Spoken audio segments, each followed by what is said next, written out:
తన సోదరుడు ముఖ్యమంత్రి వైఎస్ జగన్మోహన్ రెడ్డితో తనకు సైద్ధాంతిక విభేదాలు తప్ప ఎలాంటి శత్రుత్వం లేదని ఆంధ్రప్రదేశ్ కాంగ్రెస్ కమిటీ అధ్యక్షురాలు వైఎస్ షర్మిల శనివారం అన్నారు.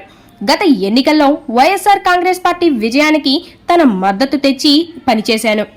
ఓటు వేసిన ప్రజలను ఇప్పుడు అధికార పార్టీ పట్టించుకోలేదు. ప్రభుత్వం ద్వారా రాష్ట్రానికి అన్యాయం జరుగుతుంటే చూస్తూ ఊరుకోలేను అని ఆమె అన్నారు.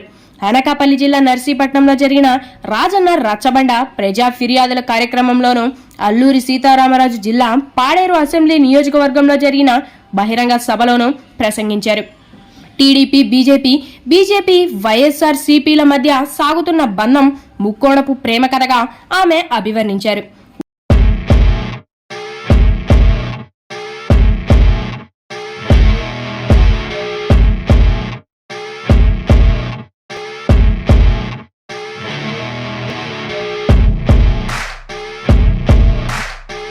ఉద్యోగాలు, పెట్టుబడులు తీసుకురావడంలో ప్రభుత్వం విఫలమైందని ఆమె విమర్శించారు. పీజీ చదివిన తర్వాత చాలా మంది యువత ఇతర రాష్ట్రాలకు వలస వెళ్తున్నారని ఆమె అన్నారు. ఇచ్చిన హామీ మేరకు నిషేధాన్ని అమలు చేయడంలో జగన్మోహన్ రెడ్డి విఫలమయ్యారని శ్రీమతి షర్మిల మండిపడ్డారు. నిషేధం విధించిన తర్వాతే 2024 ఎన్నికల్లో ఓట్లు అడుగుతానని శ్రీ జగన్మోహన్ రెడ్డి చెప్పారని ఆమె గుర్తు చేశారు.